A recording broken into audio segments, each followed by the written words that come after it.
is Adele Taran, and I run a company called The Naked Divorce. And the Naked Divorce is a 21-day rapid process for getting over your divorce in an ethical and magical way. So I want to share with you today a great technique for how to get complete with your ex after the breakdown of a marriage. Now, one of the things that I found is, when you get married, there's this amazing ceremony and, there's this really sacred ritual that you go through to commemorate and celebrate this huge commitment that you're going to make in your life. And then all these people attend the ceremony with you, and it's a really amazing and sacred experience and event. Then when it comes to divorce, divorce is about courts, paperwork and process and lawyers, and it's ugly. It doesn't feel like this amazing ceremony, and it can often feel quite empty and hollow. So what I found is that when you get married, there is this bond, because of this amazing commitment that you make in witness of all these other people. There's this bond that you have with your partner, your ex-partner. And if you do not break that bond in the same way that it was created, it's very difficult to truly extricate yourself from the relationship. So that's why we designed the Vow Break. Now, the Vow Break is not a new concept.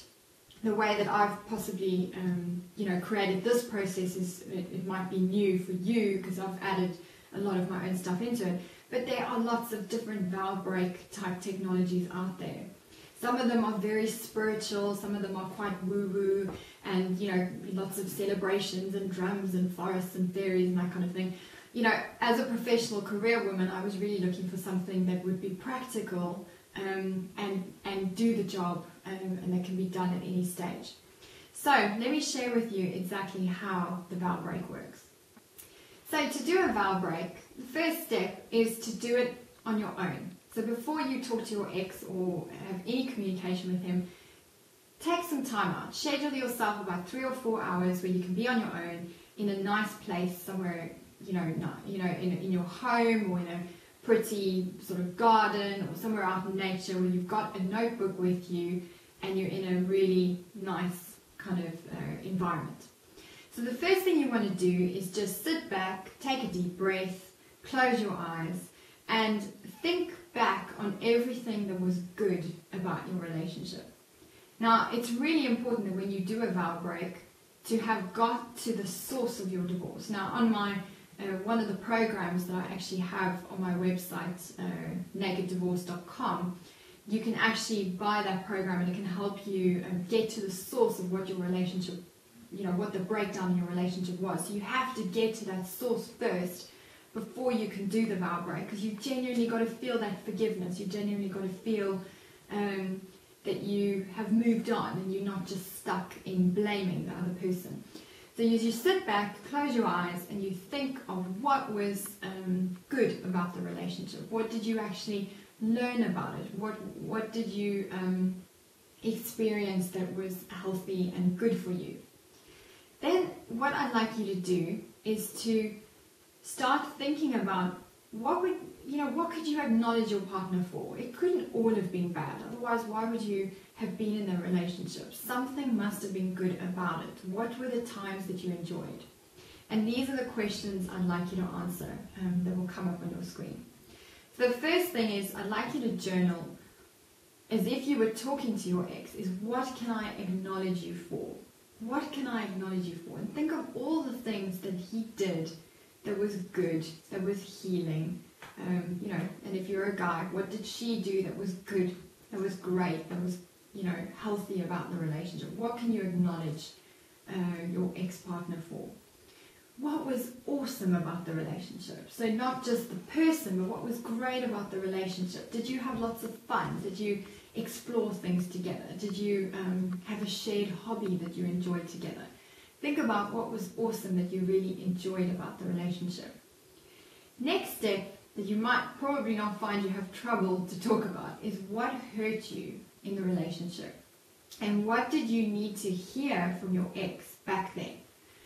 So what hurt you, what upset you, what disappointed you, and what were you hoping to hear from them back then? But be careful to not get too self-indulgent when you do this step of the process and go into, you should have done this, you should, because then you're going into blame. It's not about blame. It's acknowledging this, it hurt me when you said that I was not your dream woman. It hurt me when you said that you didn't like my breasts and they should have been larger, or whatever the thing was that your ex-partner did or said.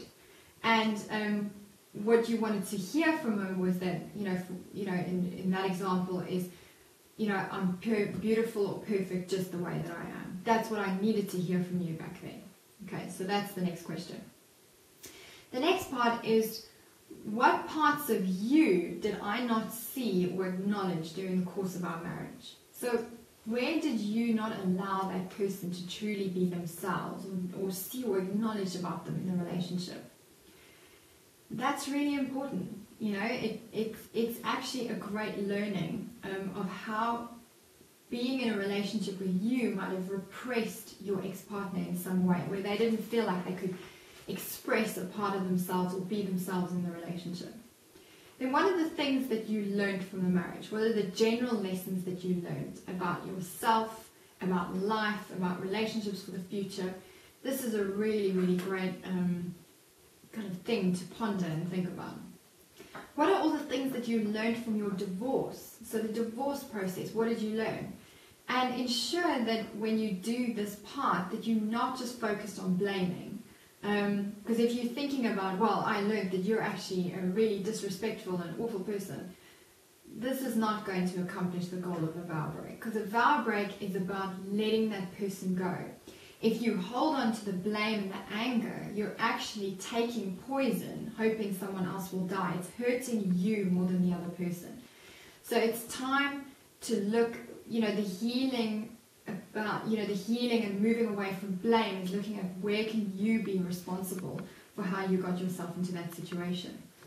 The next part is what you wish for them now. What do you wish for them now? What do you hope that their life is about? And again, looking from their perspective of what could be good for them. You are truly over your relationship and moved on when all you wish for your ex is for them to be happy and for them to live a great life. I knew for myself when I'd gotten over my relationship with my ex-husband, all I could think about was, we had a great time. We had a great relationship. We had so much fun together. And I really hope that he loves living where he does and has fun kite surfing and doing, having his fun and living his life the way he wants to live it. I really want him to be happy. And that's, you're over it when you can feel those feelings from a genuine perspective. What promises and commitments do I make to you and to the relationship for the future? This is particularly pertinent if you have kids together. If you share children, it's important to have good structures and good boundaries and understandings between you about how you will, as parents, jointly raise your children. It's very healthy and healing for them. In fact, most children who come out of a divorced parent situation in a good way had parents who were very responsible in how they got divorced and in making sure that they did not damage the relationship that they had with their children or have their own bitterness corrupt the lives of their children. So what promises and commitments do I make to you and to the relationship for the future? And then what promises and commitments do we make with regards to our children? So it's not just about the relationship, it is what is the structure of support we're going to have for our children. What are you going to do on their birthdays? What are you going to do on Christmas? And what is your commitment in terms of money and time and it's taking the perspective of being 100% responsible. If I was 100% responsible, what would I want to say to my ex-partner to truly move things on? Because the thing is, you have a choice.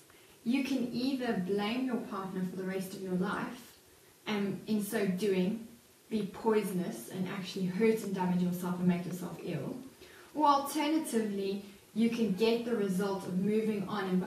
And to get the result of moving on, you need to be willing to let go of your righteousness, your anger, and being stuck on how things should have been or ought to have been. So then what you do is you compile this list and then go back and review your marriage vows. What were the promises that you made? Which promises did you keep? Which promises did you break?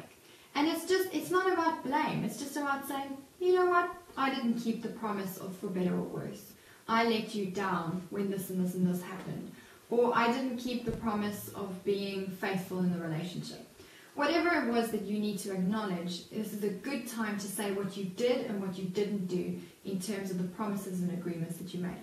And don't make it mean anything. You did it or you didn't do it. It's simple. It doesn't need to become a blame session or a remorse session where you feel like a horrible human being. The next part is to forgive yourself for any promises or commitments which you broke. And to just see that the person that you are today is not the same person who got divorced. You've grown, you've developed, you've had learnings, you've had experiences where you've learned and grown from them. That's the biggest reason to forgive, is you've changed. You're a different person. As long as you've learned the lesson, there's no need to beat yourself up. Asking the question of why you did what you did, when you did it, it doesn't really make any difference. It actually just keeps you stuck and keeps you unhappy and miserable, and we're not committed to that. Right, so that when you've finished with actually compiling all of this, we have a bonus opportunity for you. The bonus opportunity is to make contact with your ex and communicate with them that you would like to have a vow break with them. Maybe share these questions with them. Get them to do the exercise as well. And request that you have a meeting where you can discuss these things openly and tell them that the context of having this discussion is about, breaking that tie in a healthy, beautiful way and sending them on to the future with love. Sending them love, sending them happiness, and ensuring that you complete the relationship, that you see it for what it was, you see the strengths, you see the negatives, and you move on beautifully and you don't stay stuck and venomous. So when you complete with that and you've taken up the bonus opportunity, if you don't want to meet with your ex, at least write them a farewell letter, say goodbye, wish them well, and if you have the courage, post it to them. If you don't, have a little ceremony for yourself where you burn the letter and you say a blessing to them and you wish them well. And that's it.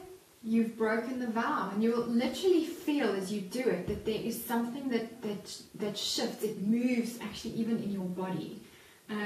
You'll feel a little bit less connected to that person and a little bit more free and able to move on with your life.